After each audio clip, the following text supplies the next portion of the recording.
My name is Chrysanthi, come from the University of Thessaly, Greece, and this is a virtual presentation for the 16th International Conference on Learning.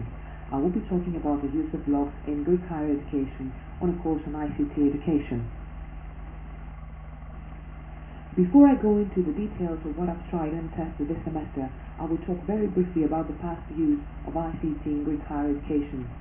So far, most universities and technical institutions in Greece have been using a virtual learning environment for the past 5 years or so. VLEs have served well the academic community, and particularly the very high number of contract teaching staff who move back and forth universities and who do not have official office hours and are in great need of extra communication tools with their students. However, in the era of Web 2.0 tools, the limitation of VLEs have started to show. One of them has to do with the institutional approach to VLEs, which is the one-size-fits-all and the slow-changing functionality. For example, in the past, whenever I wanted to use an add-on application or have the newer version of the VLE, I had to go through the slow motion of the ICT support team of my university. As well, the interface of VLEs often looks structured, where materials are typed according to format and the different links. So when a student goes into the VLE, they have to go into different places to access either the handouts or links relevant to the lesson, or even forum discussions relevant to issues discussed in the lesson. So they have to navigate themselves through the content and find what is linked to what. This kind of discourages students from keeping informed on the new material added and from making a combined use of the different types of sources to aid their understanding. In the last couple of years, some academic staff in Greece have started experimenting with Web 2.0 tools, which do have a more organic feel, in that multimedia material is organized and presented according to topic rather than format. So within the same post, I can combine handouts, relevant videos, forum discussions, and so on. They have the added benefit of being familiar to students, most of which access blogs outside the classroom. And this way, discussions can be initiated more naturally through blog posts. The only basic problem, of course, also spotted by the literature, is authentication. I solved this in my case by keeping the virtual learning environment as a portal through which students access blog details. I have been experimenting with blogs for the last couple of years, but decided this past semester to do it in a more organized way and conduct an action research project. The place was the University of Central Greece, a new university with only 5 years of life, a Department of Computer Science and Biomedical Informatics. The course I teach as a contract lecturer is ICT education, which is optional and available to students of all years. I teach for 2 hours a week, so 13 teaching weeks, and my student population was 25 and has a pass or fail grading system. The assessment that I used this semester was based on lesson plans, which were compulsory and counted towards the 20% of the final grade, plus either written examinations for the rest 80%, or participation to the blog, again for the rest 80%.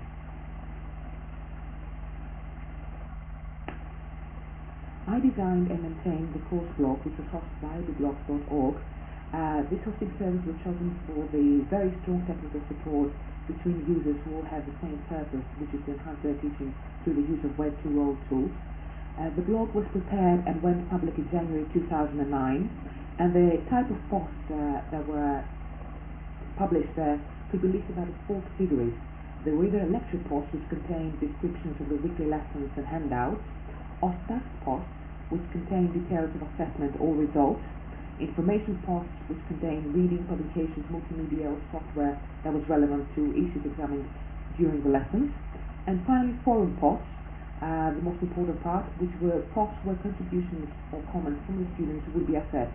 Of course, comments were welcome on any time of post, but only those under the forums category would be assessed. As mentioned previously, details about access to the blog was provided through the VLE profile of the course.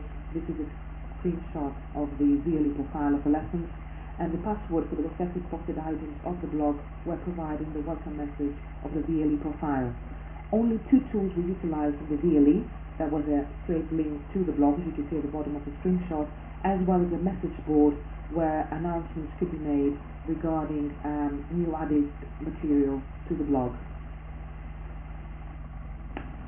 Here you can see a screenshot of the course blog. As you can see, I chose a simple and fresh color scheme to keep it uncomplicated for students. The blog contained 2 pages. One of them described the course and the other one contained the course's content.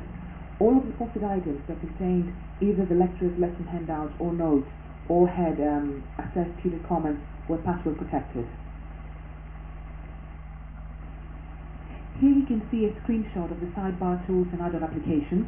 As you can see to the top, I used a calendar add-on, an archive on my posts, the recent posts, a subscription button where students could subscribe with their email and get emails every time a new posted item was added to the blog, an avatar picture, a very important delicious social bookmarking tool where students could add bookmarks that would then be shared with a community of subscribed students, and finally a Google search add-on tool. Those were the types of multimedia used to enrich my blog posts.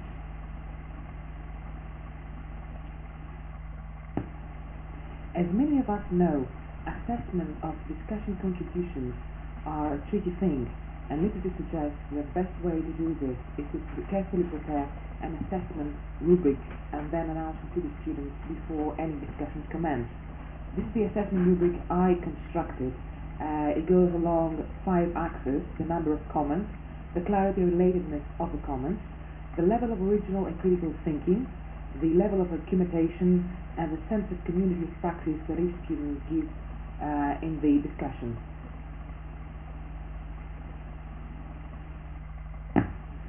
Following the use of the blog for a whole semester, a questionnaire was administered to all the students that were subscribed to the course, whether they contribute to the blog or not. The questionnaire consisted of 16 questions, 14 multiple choice ones, 2 open-ended, and it was distributed electronically through surveymarquee.com. An invitation letter was sent initially to the message board of the VLE. It was distributed post-final assessment and after the final marks were announced, and it stayed alive for 10 days. Here you can see the questions of the questionnaire that was administered electronically. Questions 1 to 14 were multiple choice and questions 15 to 16 were open-ended. Here are some of the results of our questionnaire. Responses were almost equally spread to all 4 years of study. 83% of them visited the blog regularly, and all of them did it as soon as they found out about its existence. 50% of the respondents would not have contributed to the blog had it not been part of their assessment, while the other half would contribute only to the post they found interesting. All respondents thought, however, that the assessment rubric was just an objective, and opinions were equally split as to whether it would be a good idea for the blog to be used more widely for assessment purposes, while 83 of the respondents would have been interested in posting their own items to dedicated students' blogs. In the next 6 slides, you can see some stats graphs about the answers of the respondents to the questionnaire.